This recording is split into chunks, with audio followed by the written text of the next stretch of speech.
everyone. Welcome.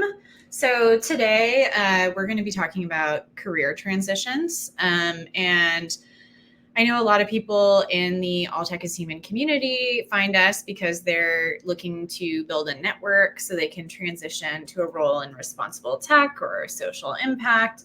And I wanted to mention that the mentorship program that I run, the Responsible Tech Mentorship Program, the vast majority of participants also fall into this category. People looking for their next role in responsible tech or trying to figure out how to get into the field. And so I have to say, though, I can't take credit for this live stream idea. Elizabeth and Daniel actually came to me and they participated in the mentorship program last year and thought this would be a great idea for a live discussion. So here we are. And then we also have Kyle and Megan. Kyle was a mentor last year in the program, and Megan is mentoring with us this year. So thank you all for being here. I'm going to stop talking now, and I want to be able to get to what everyone is here for, which is to hear from you all. So I'm going to let you all introduce yourselves. Just, tell us a little bit about who you are, a little bit about your career transition journey. And we will, then I'll ask some questions, and then we'll open it up for Q&A pending how much time we have. So, Elizabeth, if you want to go first, that would be lovely. Yeah, absolutely. Well, hi, everyone. My name is Elizabeth Thompson. I am a researcher. I study local news at UNC Chapel Hill, but I'm also training as a data scientist at NC State. I'm getting my master's degree there. I started off on this journey as a working journalist. I started off my career covering the 2020 election and the COVID pandemic. And throughout that time working as a journalist, I had the opportunity to do a data fellowship where I learned about data journalism. And that kind of showed me that I was interested in first the skills that I garnered as a journalist, where I was interviewing and getting to know really cool things about cool people, but also I really liked working with data. And so that started this new part of my journey. I found a job that was kind of at the crux of those two skills, working with data and also following that passion for information and equitable spread of information through local news. And that's what I do in my current role. I did the mentorship program because I have always been very mission focused, and it's really important for me as I'm looking in the next stages of my career as a data scientist to be aligned with doing work for the greater good, for working towards a more equitable world. And yeah, this was a great opportunity, and I'm really excited to hear from everyone else today. Daniel, do you want to go next? Yeah, absolutely. My name is Daniel. I also did the mentorship program. I was in the pod with Elizabeth and our fantastic mentor, Kyle. I guess my interest in responsible technology started when I was actually at UNC Chapel Hill, part of a program called the Program on Digital Propaganda, where we were analyzing a variety of propaganda campaigns, whether it was coming from Russia, China, far-right actors, or a variety of other actors who regularly push influence operations online. After that, I actually did Teach for America because I was super interested in doing public service. And it was really in the classroom when I started seeing a lot of the students' interactions on social media and regularly encounter a lot of the propaganda campaigns that I was looking at when I was part of the program on digital propaganda. Around this time, ChatGPT also came back, and as an educator, used it for just about everything, and then just kind of started drawing the lines in between the dots and saying, wait a second, look at how this technology can enable also so much harm, and what are ways that I myself can go about understanding how propaganda campaigns and influence operations change in the world of AI, and also, create sustainable and real policy action. So started getting really into open source intelligence and kind of finding how influence operations were changing online and identifying the particular actors that were experimenting with the technology. And along that, started publishing a variety of outlets and kind of showing how propaganda campaigns and influence operations are different than they were previously. And also did the mentorship program and really wanted to meet individuals who are looking into similar work and also build a more technical background. So that way I wasn't just finding what was happening online, but actually understanding how the technologies worked and how we can make technologies better to ensure that we can have as much progress as possible while also stopping malicious actors from using the technology irresponsibly. Cool. Thank you. Kyle, do you want to go next? Absolutely. Hi, my name is Kyle Boerstler. I'm a senior data scientist at Activision, so repping with the shirt here. I transitioned away from academic philosophy, so I have a PhD in philosophy, and essentially became unemployed during the COVID pandemic and started to dabble in programming kind of as a hobby and kind of fell in love with it. And, when I looked around with what I could do with my skill set combined with programming, responsible tech just kind of made the most sense. And so I, positioned myself in my job search as kind of a tech ethicist. And I would say that the role that I'm currently in is more responsible tech adjacent as opposed to something directly responsible tech. So I actually do anti-cheat and anti-tox data science for Call of Duty, so the Call of Duty franchise. And you might think, oh, keeping cheaters out of video games isn't really responsible tech, but there's considerable overlap between the threat actors in our space and what they do, and lots of other areas of security concerns that we have for the internet. And I also get to chat with a lot of really cool people who are also in the anti-cheat space across other industries and across other game companies. And yeah, it's a really fun security space to be in, to start, to build my career in this direction. So I do hope to continue. My pivot is kind of successfully transitioned, and I'm here now, and I'm hoping to keep going and position myself in industry as kind of a ethics expert who can lean on people in companies to force them to make the right decisions when they don't want to. So yeah. Great. Thank you. Megan? Thank you, Sarah. Thanks for having me to All Tech is Human. My name is Megan Shahi. I'm the Director of Technology Policy at the Center for American Progress, a think tank in Washington, D.C. And my sort of story and journey to this world comes very much from the policy side and really a passion for public policy. I, moved to DC to go to college and study international affairs, and was very sure I was going to go into the Foreign Service and kind of go that route. And ultimately, after kind of college, decided to try my hand in a federal government role, which is a bold first step, I think, for a new grad. And what I learned there was actually that policymaking in the federal government happens really at the 40,000 foot level, and is pretty divorced from the actual sort of recipients and the intended people of the policy change. And so as I sort of wrapped up that stint, I was thinking, where can I go to really understand where rubber meets the road on policy, and where, when things go sideways or go well, you really see the implications kind of in real time.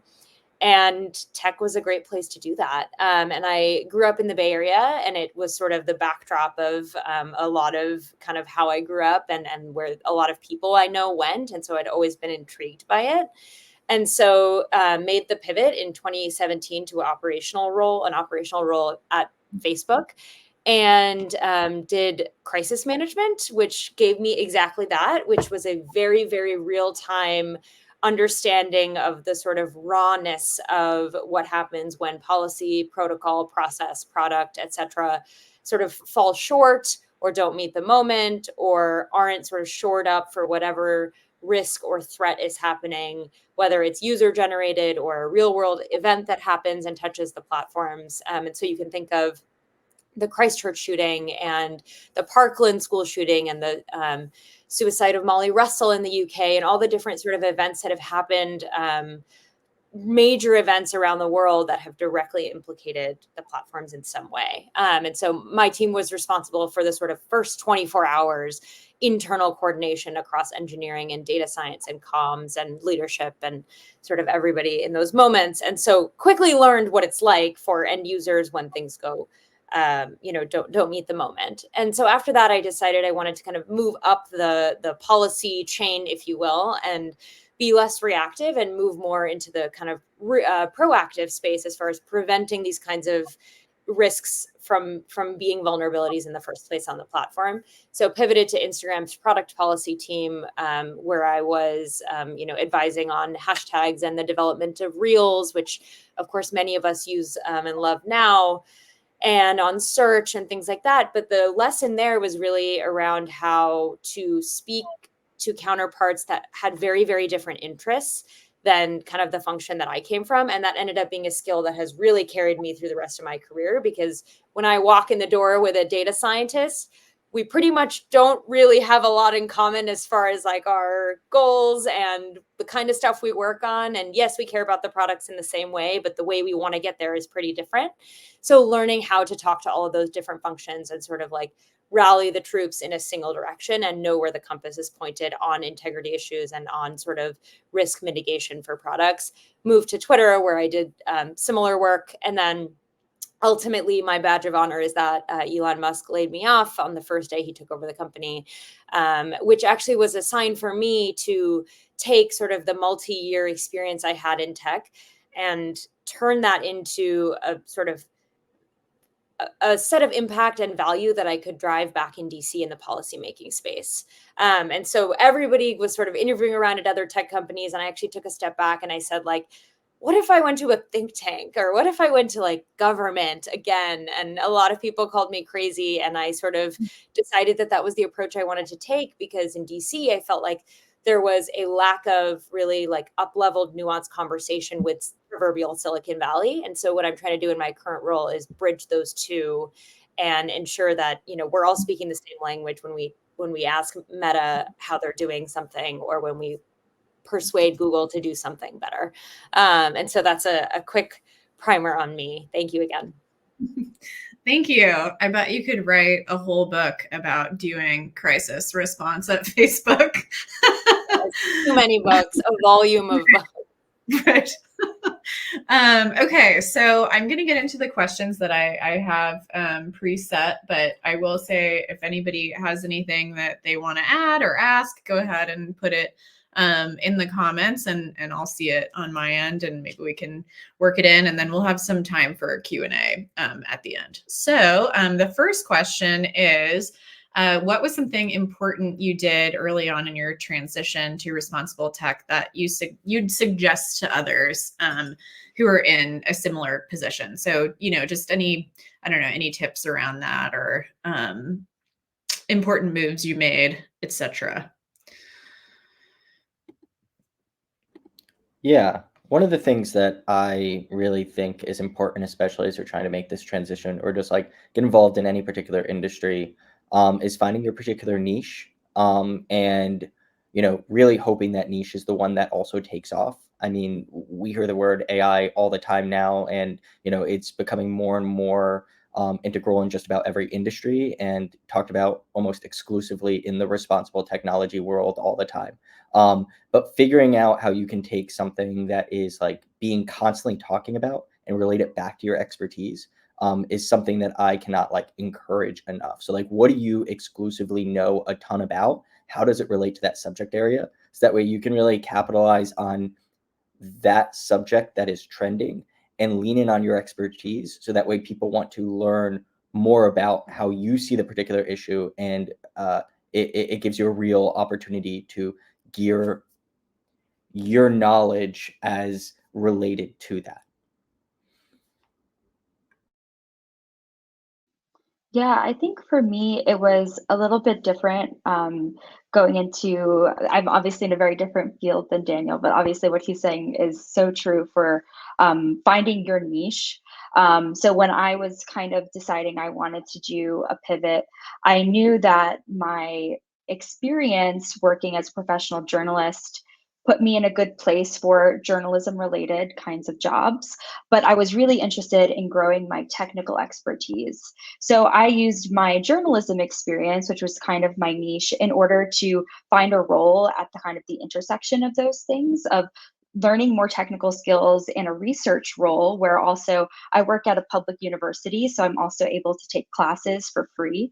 And that finding that way to get education as part of my job really helped me go to the next level so that I was able to apply for master's degrees and actually start to use the knowledge that I was learning in my job. I think being able to find roles where you can grow is really important, especially if you're in that pivot phase, because sometimes you may not be able to make that exact pivot that you want to make right now. You kind of need to grow and learn in order to be where you want to be in the future.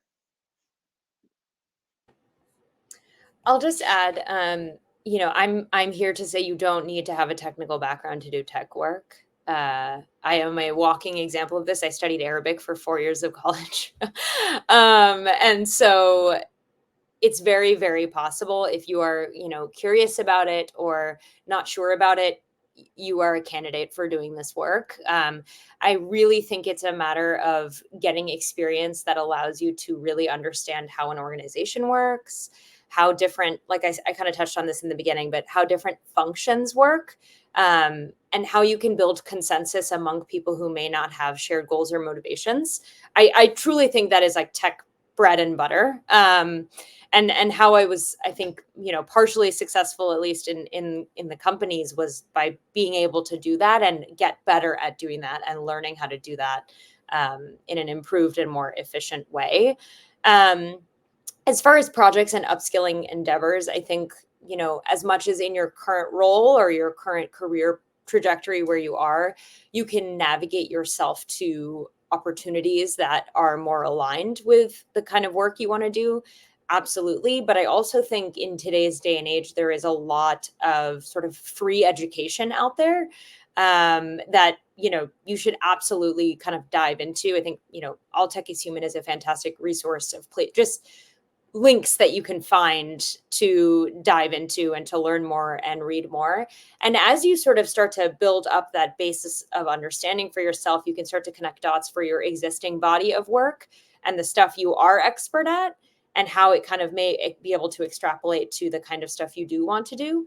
And then building those kind of bridges and connections can be really, really helpful. And some of the best advice that I've gotten in my career is to be really, really good at two things that don't necessarily overlap, but then you become the person that figures out how they do, and then really the expert at that sort of intersection. And so if you're good at one thing right now and responsible tech is the next thing you want, what is that intersection and how do you build that expertise there? And I don't want to take too much of our time because we all can't answer everything, but quickly just add part of the reason I was successful in my pivot was because of this platform, LinkedIn. Networking is such a valuable aspect of anybody's transition, and taking Daniel's advice that you need to find your niche. That's kind of what you do. You're one of thousands of people who could go for any job that a lot of people are either under, over, or exactly qualified for. How do you stand out? And you have to pitch yourself. You have to build up your platform. You have to build up your network, and you have to showcase what makes you unique. And that's what gets you across that finish line of getting interviews, of getting even noticed by people. Because otherwise, your resume goes to the bottom of the stack in 99% of the jobs that you throw at, just because of the saturation of the job market. So yeah, pitching myself as a unique academic philosopher, tech ethicist, I built something cool in my capstone, and I was able to kind of combine it all into this elevator pitch that I was ready to give at any given moment. And then I used LinkedIn to pitch myself and to meet people. And yeah, that directly contributed to, I think, my job offer at Activision to get my career started. Cool. Yeah. I mean, I think this next question I have, you've all kind of touched on a little bit, but this question actually came from a previous live stream that I did where someone wanted to know, and I thought it would be good for this because I get this kind of question a lot. What are some of the best things you can do to become a competitive candidate if you're coming from a social science or a humanities background?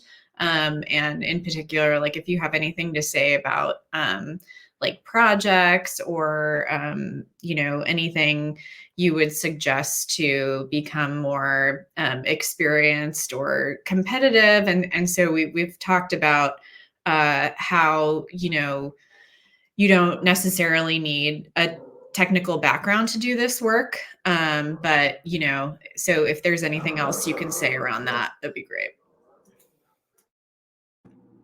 Yeah. So, as someone who came from a social science background, and I think this is just generally true about the question, no matter where you come from, projects, right? Like, if you can have something substantial to be talking about in those interviews, have something substantial to be talking about on LinkedIn or just with people around you. Some of the early projects that I was just focused on, and honestly, what I still focus on is just like understanding the unique ways synthetic media is being capitalized by, the not so savory people online. How is that different from disinformation practices in the past? And like, how can you understand or contribute to that conversation differently than other people have? Whether it's identifying new organizations that are able to be emerged because of the use of this technology, or whether that's just age-old organizations or countries that are just doing things differently with the use of the technology. Because technology is constantly adapting, things are always going to be different.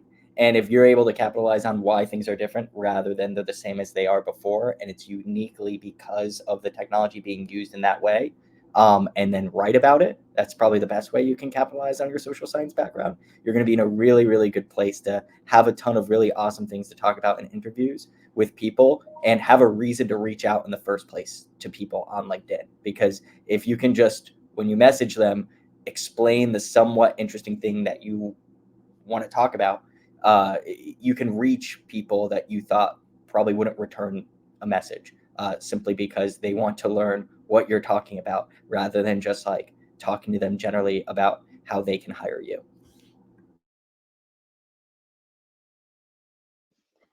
So from my experience, a lot of the imposter syndrome that I feel in my day to day comes from the fact that I don't have a technical background and I'm doing more technical work. But I've realized, and I've definitely had these conversations with Kyle, who, as Daniel mentioned, was our pod mentor. But it's really hard to go from one thing to another. And the fact that you're learning all of the things that you're doing, if you're trying to pivot into a more technical field, that's all the more proof that you are capable of doing the work that you're doing. It's a lot harder to go from something completely different to starting to learn. From the beginning of my pivot journey, I had to start with basic statistics because I didn't know it. And now I'm able to build machine learning models. And so when I think about that now, I can feel more confidence because every little step of the way, I've proven to myself that I'm able to learn things. And I don't think that we should ever put limits on ourselves just because of some sort of idea that we are or not capable of learning new things. Everyone is absolutely capable of it. And I think the biggest thing that you can just do for yourself is to not let yourself get in the way of your own ambitions, and also honor the great things that you've learned also from your humanities or your social sciences background. All of those things, like learning how to take in information and explain it, working with different kinds of people, those are all going to be valuable in both more of a humanities oriented job and a technical job.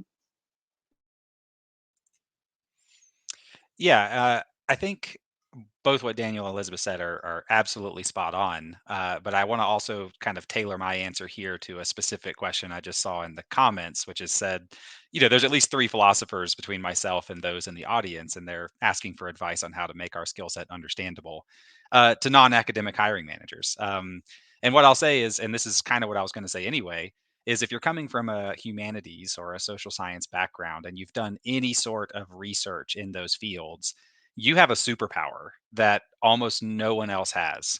The ability to come to sometimes hundreds of years of research, sometimes thousands of years of research, depending on what field you're in, and to take that wealth of information and to learn how to synthesize it into not only easy to convey and concise, bullet points of what's important, but then also turn that into what's like the actionable insights, like what's relevant here. As a philosopher, I would take, you know, literature from all over the place and find where's the niche that I can contribute something relevant to move the conversation forward.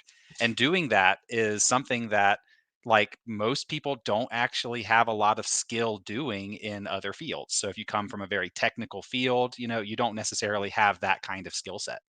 And so being able to highlight the ability, as a data scientist, to compile millions and millions of rows of data, compile all the different tables that are available to you, compile all the different schemas that are out there, and figure out where's like the value that can actually come from this problem. Where's the model that can fit and find signal in this data? Where is anything that will help the people notice that you actually bring value to this problem?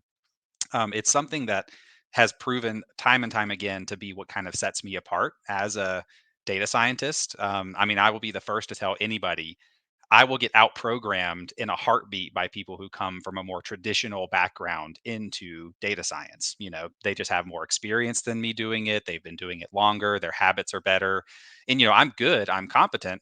But what makes me better than them per se at the job is the kind of intangibles I bring from my background, as opposed to just being like, oh, I'm just going to take 1,000 Udemy courses and be better at programming than anybody else. Like, that's not really what makes me a good data scientist, right? I'm competent enough to execute on my ideas, but it's the ideas, I think, that I bring to the table that make me stand out. And I think that's good advice for anybody who wants to transition. Find that project that kind of highlights that ability to synthesize those like disparate pieces of information, and then how you highlight it and tie that back to what makes you special, is like going to be really valuable in your transition.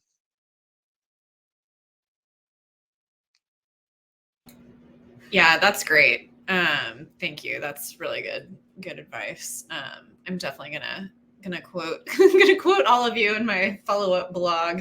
There's a question in here that I think I wanted to see if you all had anything to say about. How do you all define a successful pivot for yourselves? What has that looked like to you? Does anybody have anything to say about that one? Sure.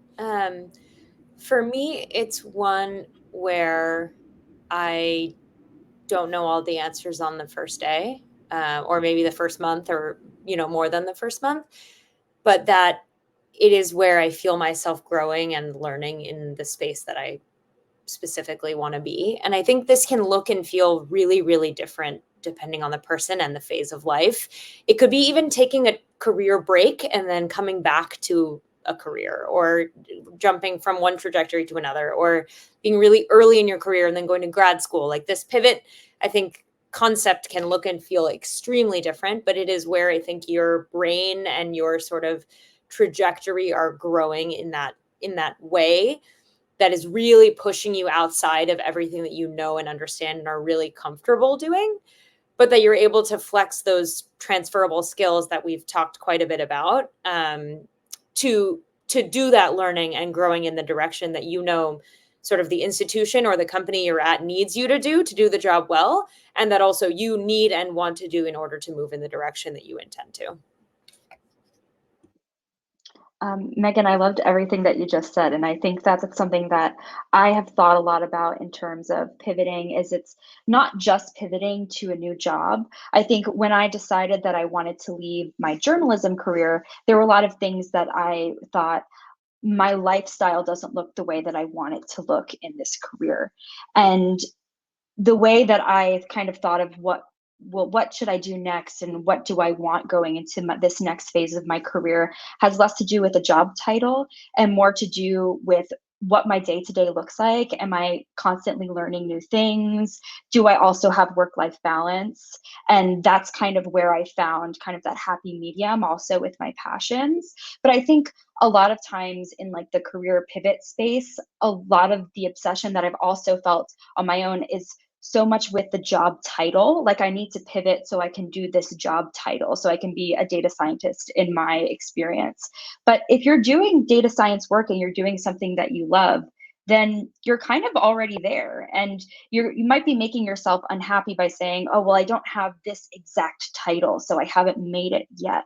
But I think when you get so attached to a title, you may be actually distracting yourself from the impactful work that got you wanting to pivot in the first place. Yeah, I would agree with everything that was just said. Jumping off of a little bit what Elizabeth was saying too, in terms of just title, I feel like when people think about a transition, you're thinking, okay, so what's my next job going to look like? I think a successful pivot requires you to be kind of comfortable with like the gray area. Right now, like I'm still in grad school and doing a lot of research, absolutely loving it, and having great opportunities to do a lot of contract work, which is not something I thought I would be doing when I made this pivot. But now I'm thinking about, just continuing to do contract work rather than seek that full-time job. But I'm still like leaving open the concept of a full-time job. So being really comfortable with this like weird gray area where like you don't know necessarily what's coming next, but you're like really doing a lot of the work that you're interested in. If you go that path of like really leaning in on LinkedIn, leveraging your connections, and like constantly trying to learn more and adapt to this like growing world of responsible technology that will look different next year, let alone like who knows what it'll look like 10 years from now. That's something that especially I think in this industry, you really, really lean into, because your focus might be something right now, it might change, and you don't even know what opportunities are going to arise when a bill gets passed or an entire company reinvents the way that they are dealing with a particular issue. And that leads to a dozen other companies doing the same thing.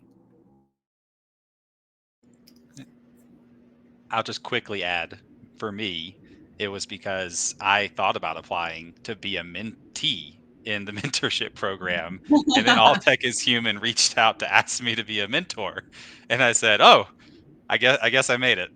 But until that moment, I mean, you just never think you've actually done it. You're never going to think you've really arrived. You're always going to be like, "What's the next step?" So. Yeah, that was me. I saw your application and I was like, I think this is a mentor. Like, and you did great. So thank you. There's another question in here I kind of wanted to get to. Mel asked about how one would go about communicating these competencies in a cover letter or resume. It's hard to have the opportunity to illustrate this before getting the interview. I mean, yeah, I would say like, ideally you get the opportunity to illustrate this before an interview, right? By like talking to a hiring manager or somebody. But I don't know. Does anyone have anything to add to that, or? Yeah, I mean, I feel like it's a bit of a follow-up to my response for the synthesizing information. And I would just say, for me, the way that I did that was like really highlighting and focusing on my platform here on LinkedIn. I was like making posts about my project. I was like highlighting things and engaging in conversations about it. And that is what led to a connection that got me the interview. So, it was not like I was able to craft the perfect resume, although you do have to have like a good enough, like there's a bar. Your resume has to be above this bar to even be considered. But, beyond that, it's making the connections, I think, ahead of time and really impressing people with what you can communicate before you even get to the interview process. There were also, I interviewed with probably 70 or 80 companies over the course of 6 months. And in many cases, I got very deep in the interview processes for positions that I was woefully underqualified for, simply because I had impressed somebody outside of the interview process, and that continually pushed me forward and farther in the process. So like, don't dismiss the value in something like a LinkedIn platform to showcase yourself in a way that you just really can't do in a cover letter or a resume or anything like that. I'd just like to add, I used to be a theater kid when I was in high school, and I had a director who used to say, "The audition never ends," which it was a warning to everyone to always be on their best behavior. But it was also, I think it's true in that even when you are doing work that you're excited about, you can't harm yourself by continuing to take on projects that you are learning in, and by showing your skills as you continue on. I think you're only going to put yourself in the position to have more opportunities and also to grow by challenging yourself with those new challenges. I would add a tactical piece of advice here, to kind of tack on to what everyone has said, which is that, in today's landscape around tech, it is definitely not what it was a few years ago, and I'm not going to sugarcoat that. I am the product of layoffs myself, so it's a tough environment, and I, have a lot of empathy for anyone looking to break in. It's a tough time to do so. And so in addition to all the networking and sort of everything already said, I would say really, really, really tailoring your resume to each job you apply to. And everyone says to do this, and then I am always surprised at how many people don't do this. But for example, if there is a data science role that you want to apply to, and you spent 20% of your time over the last 6 months doing a data science adjacent kind of project, I would really rejigger your resume to highlight that and to really put that up top in the role you're in. Explain, in whatever language you can, why that's the biggest impact, what the impact was you drove from that, and really mirroring it to as closely to the job description as possible. Because once you get past that resume screen, you're able to do a lot of the sort of soft skill, showcasing it through the interview process and other things. But just getting through that door can be really, really challenging always, and then especially now. And so that workshopping of your resume is exceedingly critical.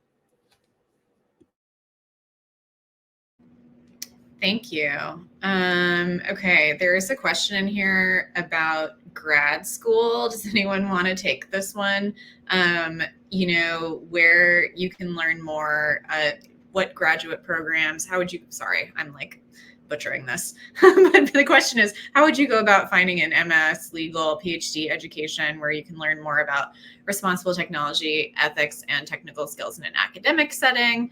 And I would add to that question, do you need graduate school? ? Yeah, I think it really depends on the person. Elizabeth and I are both in grad school right now, and I feel like we're using it in different ways, but also like gaining very similar benefits. For me, one of the huge benefits of grad school is being able to network and tap every single person who is at the grad school itself, and also like reinvent yourself with the title and associate it with the grad school to some extent. And that uniquely has been extremely beneficial for me to grow and become the expert in the space that I want to become. And it's also awesome because you have a lot more free time to do a lot more side things, whether it's taking courses online or taking courses at the school, or just reaching out to people on LinkedIn and doing side projects and making friends along the way, whether at your grad school or other places. That has been the most fun part of the transition for me, apart from just not working a 9 to 5. I mean, it is a lot of work, doing school again, but have really, really enjoyed like the flexibility that comes with classes, and am going to be dreading going back to like that rudimentary schedule where you have to be zoned in for so long for a long period of time. But at the end of the day, like, grad school's not for everyone too, and you can also do that while you're working and make that transition while you're working. It's just a little bit harder with time constraints, I think.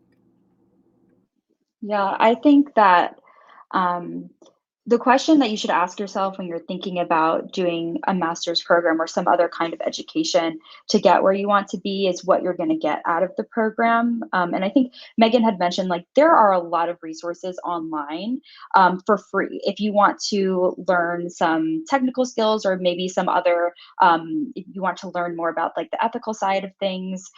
In my experience, it made sense to do a master's degree because my job pays for a large portion of it.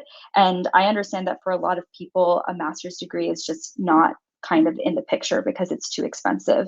And I think there are absolutely ways to get that knowledge, even if you don't have the money right now for a master's degree. So I think there are multiple ways to get where you want to be. It doesn't have to be paying for higher education.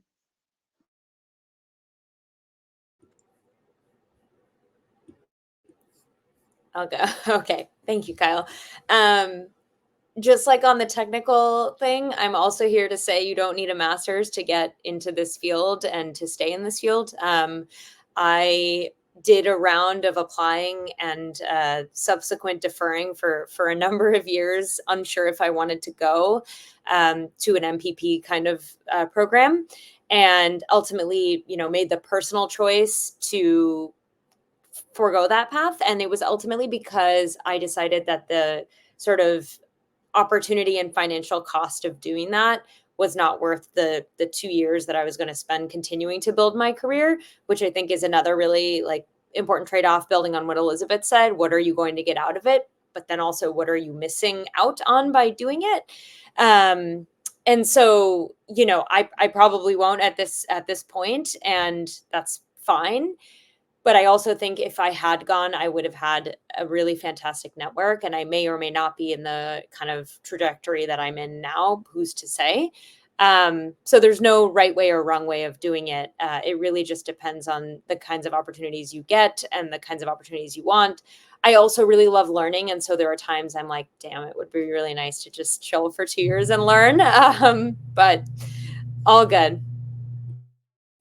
And just joining communities like All Tech is Human, that's a great way to find resources. You'll connect with people. You'll realize there are roles you didn't even know existed because people occupy them. And, you just learn so much kind of indirectly just by being a part of communities like this. So that's a great resource, is just join up, go to the website and get on the mailing list and join the Slack, and we'll see you in there. Cool. Yeah. I would definitely echo all of that. Let's end really quickly. We have just a couple minutes left. So this question Samantha Evans asked is kind of similar to a question I wanted to end with. So I'm curious to hear more about how much engaging in the ethical side of tech in your roles. How much do you engage with, discuss, and challenge company policy? My question that I was going to ask was kind of similar. It was just going to be, when you got to responsible tech, was it what you imagined, or what were you surprised by? So maybe if just two of you wanted to take a stab at that one, and then we'll close. Sure. So like I said, my role is a bit adjacent responsible tech as opposed to, some direct responsible tech role. But I will say much of my work butts up against, you know, company policies where we might have, the best kind of approach to, what needs to be done to help with the cheating problem. But turns out, maybe it's either not feasible for financial reasons for the company. It doesn't meet, bottom line expectations. It doesn't. Sometimes there are things that we want to do that would be best, but I have to put the brakes on because it's like, hey, that's a pretty big privacy violation because we have access to data that like we shouldn't be using in certain ways. So there's been those conversations that have come up. So you definitely have to kind of be, I would say, like, if you don't bring it up, no one will. And if like you just have to take that mindset because there are times that whole conversations will go that I'm not a part of, and I'll hear about them later and I'm like, didn't anybody care that we like aren't shouldn't be doing this, like, or that this isn't like the right thing to be doing?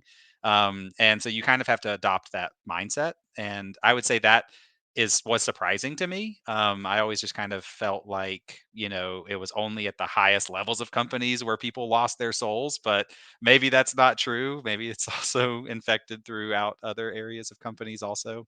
And this is also speaking mostly from like one experience, and all opinions my own. So, if any Activision people end up watching this stream, I'm not speaking for the company in any way. But there's definitely like a need for pressure to be put on the company to prioritize ethics and responsible tech and things like that.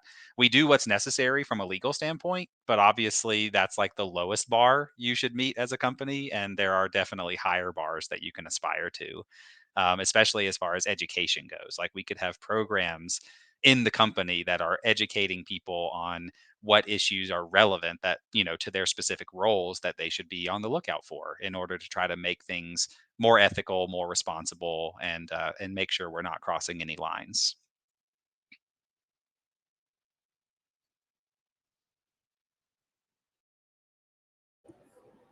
I can also opine here as someone who worked in the companies. I would agree with pretty much everything Kyle said. I think it's an incentives thing at the end of the day. I felt in my experience, again, my personal, not attributing to a company or another company, that the work of responsible tech is important and valued, but oftentimes beat out by other incentives because it's a for-profit business. And I can't actually blame a company for doing what a company is going to do, right? Like pretty much in every other industry, this is how it works as well. So we shouldn't be shocked and horrified. But, going up against things like time spent or clicks or engagement or ad dollars, with, being transparent and worrying about maybe forthcoming regulation in a conglomerate of countries that doesn't affect our own or across the world is like hard to justify against all of those other things. And so really being able to quantify it with, stories and data and anecdotes and having, your team behind you and having a real clear ask of the teams that you're making asks of. And so not just saying like, this is a problem, but really explaining how to solve the problem in a way that, moves the needle on your shared goals is really important. So that surprised me a lot. And it was something I battled internally kind of within my soul for 7 years that I was there. And the other thing that surprised me was the problem of scale. And you hear this externally, where the companies are like, it's such a big problem, we can't get our arms around it. And it sounds like an excuse, but internally, I have really come to learn that that's like very real. And it is like a massive, massive amount of just user generated content and the size of these platforms and the number of people on the platforms that, for better and worse, it's impossible to get your arms around. And so the converse sort of argument there is that it's a fantastic space if you want to solve really challenging problems and want to dig into like near impossible stuff to solve. So Great. Thank you. Well, thank you all so much for being here and for watching. We're trying to have these live streams a little more regularly, so there'll be others coming up on similar topics with other amazing folks in our community. So thank you again for answering everyone's questions, all of you here. And thanks for watching, and we'll see you next time.